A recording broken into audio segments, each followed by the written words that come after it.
पीजे Surrendra Park Hotels, इस company के managing director Vijay Dewan sir आपको स्क्रीन पे नजर आएंगे। आपके Dewan sir, hi, good afternoon, thank you so much जुड़ने के लिए। Good afternoon to you, and thank you, Ashish ji, for inviting me to your show. Thank you very much. Thanks a ton for coming sir. Saturday को results आए थे, साल दर साल comparison screens पर आएंगे, साल दर साल इसीलिए पीक सीजन से पीक सीजन के कंपैरिजन, रेवेन्यूज साल दर साल 11% का उछाल।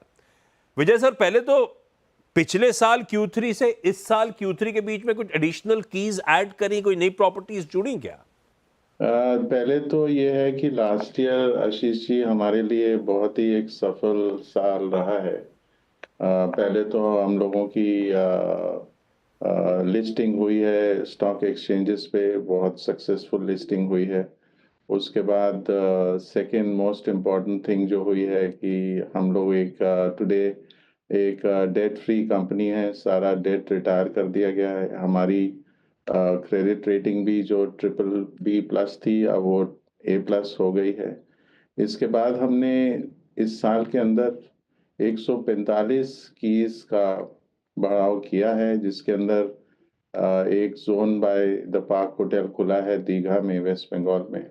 और उसके अलावा जो बहुत ही महत्वपूर्ण चीज़ है कि हमने 2 पैलेस होटल खोले हैं, द लोटस पैलेस चेट्टीनाड में, और दूसरा एक मैजेस्टिक होटल खोला है रनबास द पैलेस पटियाला में।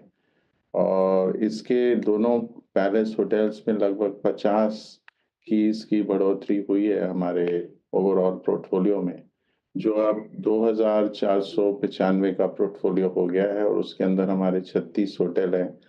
इसके साथ साथ हमने प्रयागराज में भी 40 रूम अभी जनवरी के महीने में खोले हैं कुंभ से पहले। और इन सब पैलेस होटल्स में, जैसे कि जो 2 पैलेस होटल्स हमने खोले हैं, उसमें बहुत सफलता हमको मिल रही है।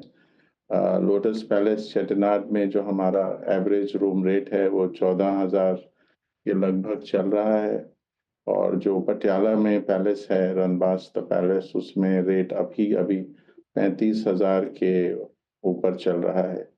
तो इसके कारण अगर आप हमारे रिजल्ट्स में देखेंगे कि हमारे रिजल्ट्स में ARR में लगभग 10% की बढ़ोतरी हुई है, और साथ ही साथ रेवपार मतलब रेवेन्यू पर अवेलेबल रूम में लगभग 12% की बढ़ोतरी हुई है। और इसके कारण हमारा EBITDA भी बहुत ही डबल डिजिट में उसमें ग्रोथ हुई है, लगभग 35.7% का ऑपरेशनल EBITDA है, उसमें 11% की बढ़ोतरी हुई है। और साथ ही साथ पैट जो है इस वक्त 32 करोड़ पे है उसमें इस क्वार्टर के लिए, और उसमें 18% की बढ़ोतरी हुई है। और रिजल्ट्स बहुत बड़ा टाइमली आपने खोला प्रयागराज वाला, टाइम पे कमीशन कर दिया एकदम। बिल्कुल। आप हुआ है क्या प्रयागराज? होटल में रहा है? बिल्कुल टाइम पर कमीशन हुआ है, और बहुत ही सक्सेसफुल होटल रहा है हमारे लिए। हाँ, तो ऐसे टाइम पे सही है।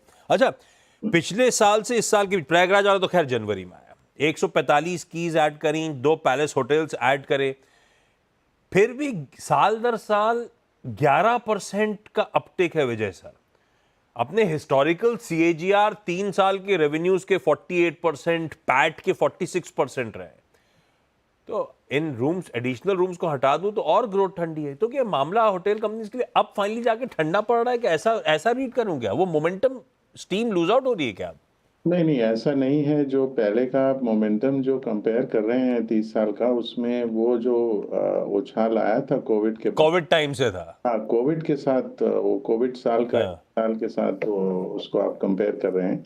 तो ग्रोथ जो है अभी डबल डिजिट में है, और आगे भी डबल डिजिट में ही रहेगी। मतलब मेरा ये उम्मीद है कि हाई टीन्स में ग्रोथ जाएगी, एटलीस्ट 15% या 15% से ऊपर अगले साल में ग्रोथ होने की डेफिनेट संभावना है। कई कारण हैं। देखिए, एक तो कि इंडिया में डिमांड सप्लाई में बहुत गैप है, और टॉप 8 सिटीज में डिमांड जो है वो 9.2% से बढ़ रही है। और डिमांड तो वाकई स्ट्रांग है, वो डिमांड बिल्कुल स्ट्रांग है, लेकिन वो सप्लाई साइड के इश्यूज क्या एड्रेस हो रहे हैं क्या?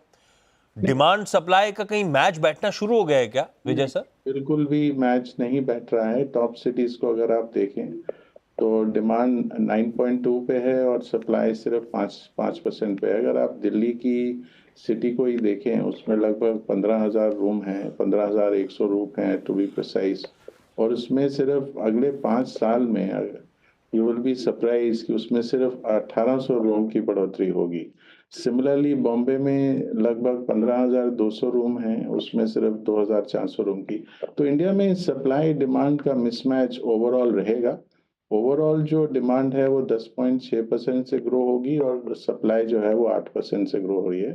और इस साल के अंदर लगभग सिर्फ 14,000 रूम की बढ़ोतरी हुई है। और ऐसा डिमांड सप्लाई मिसमैच जो है वो कंटिन्यू करेगा। इससे अच्छा। ज्यादा जो मोस्ट इम्पोर्टेंट चीज है जिसके कारण हॉस्पिटैलिटी में अच्छी ग्रोथ रहेगी, वो है कि ऑफिस स्पेस एब्जॉर्प्शन जो है इंडिया में वो लगभग 21% से बढ़ रहा है। और लास्ट ईयर नाइट फ्रैंक की अगर आप रिपोर्ट को देखें तो उसमें लगभग 72 मिलियन स्क्वायर फीट की एब्जॉर्प्शन हुई है, जो कि पिछले साल से 21% से ऊपर है। दूसरा हमारा अच्छा। हाँ। स्पिरिचुअल टूरिज्म भी जो है वो 20% हाँ, बढ़ रहा है। बढ़ रहा तो है। तो अच्छा, ऑक्यूपेंसीज और ARRs, हाँ। 91% ऑक्यूपेंसी, हम्म 87 8,400 रुपए ARRs हैं। पर वो आपका प्रेजेंटेशन कहता है ये आंकड़े जो थे वो ओन्ड होटल्स के थे, जो आपका 1/3 ऑफ पोर्टफोलियो है। ओवरऑल कंसोलिडेटेड का फिर क्या हाल है सर? वो थोड़ा फीका है इससे? कंसोलिडेट होटल इंडस्ट्री में रिजल्ट्स को दो तीन तरीके से देखा जाता है। पहले अगर आप हम जो हैं दो सेगमेंट में ऑपरेट कर रहे हैं। एक है अपर अपस्केल सेगमेंट, हम लोग लग्जरी सेगमेंट में ऑपरेट नहीं कर रहे हैं। और अपर अपस्केल सेगमेंट में हमारी जो ऑक्यूपेंसी है, ऑक्यूपेंसी तो सारे सेगमेंट को मिला के है। उसके अंदर जो हमारी 91% की ऑक्यूपेंसी है, ये इंडिया की लीडिंग ऑक्यूपेंसी है। इस ऑक्यूपेंसी को पिछले 10 साल में जो हमारी कंपनी के अंदर है, इसको कोई भी बीट नहीं कर पाया है। और ARR भी और रेपआर जो है, मतलब रेवेन्यू पर अवेलेबल रूम, अवेलेबल रूम, हाँ। अपर अपस्केल सेगमेंट में जो है हम लोगों का मार्केट लीडरशिप जो है वो बरकरार है। और जो ओके। दूसरा सेगमेंट में जिसमें हम लोग ऑपरेट करते हैं वो है अपर मिड स्केल सेगमेंट, जिसके अंदर हमारा एक सेकंड ब्रांड है, that is zone by the park. उसके अंदर हमारी ऑक्यूपेंसी जो है वो लगभग 75% की है, जो कि ऑल इंडिया ऑक्यूपेंसी से, जो कि 70% की ऑक्यूपेंसी है, उससे उसमें 5% का डिफरेंस है। तो परफेक्ट। और रेपार में पार्क होटल्स और zone by the park total market leadership है हमारी। और हम ये उम्मीद करते हैं कि अगले सालों में भी ये बनी रहेगी। विजय सर, किसी और दिन और भी डिस्कशंस करने हैं मुझे आपसे। बैलेंस शीट में अपडेट है नहीं, तो बड़ा एग्रेसिव, मतलब आपके पास लीवे है ऑर्गेनिकली इनऑर्गेनिकली तगड़ा ग्रो करने के लिए। वो फ्लरीज बॉम्बे में छाया हुआ है, पर किसी और दिन वो डिस्कशन। आज समय तय है मेरे पास। Vijay sir, thank you so much जुड़ने के लिए। क्विकली छोटा सा ब्रेक।